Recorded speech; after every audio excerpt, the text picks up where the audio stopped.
Well, U.S. Ambassador to Israel, Mike Huckabee, joins us now. Great to have you with us, Ambassador. Let me begin here. Is the Trump administration on board with a Gaza City takeover?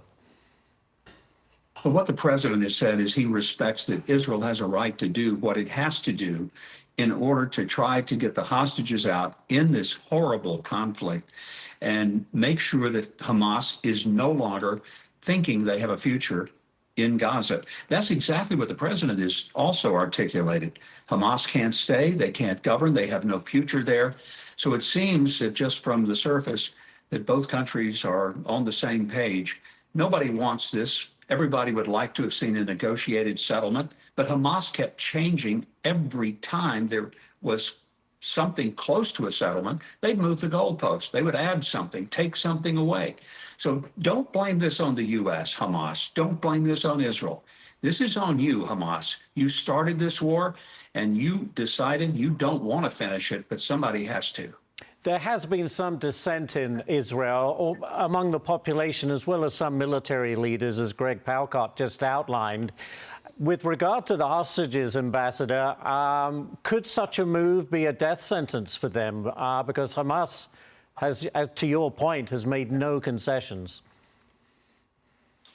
It's one of the calculated risks that Israel is having to take. But let's look at the video from last weekend when you saw the emaciated forms of the hostages on video.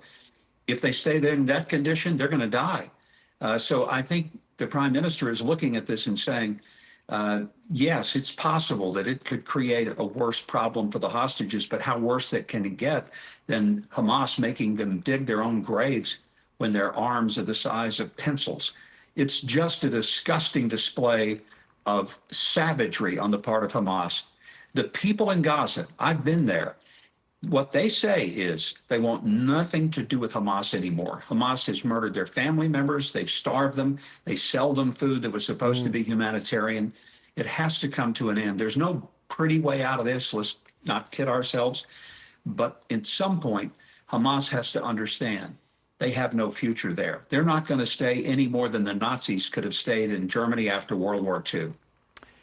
Quickly, on another side of this story, Ambassador, what do you make of Germany stopping their military equipment shipments to Israel? I think it's shameful. I don't understand these European countries that are putting so much pressure on Israel and not the pressure they ought to be putting on Hamas. Why aren't they sending food in? They're not doing it. Israel has sent 2 million tons of food into Gaza.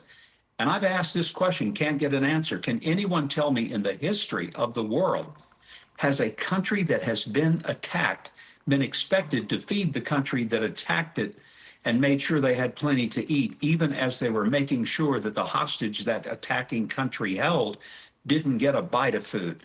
I don't know when that's happened. I do know that when the British decided to try to end World War II, they didn't do it by dropping food.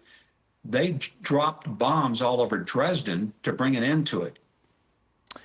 With regard to the Palestinians, Ambassador, very quickly, we've seen their plight. They're starving. What more can and should Israel do, in your opinion?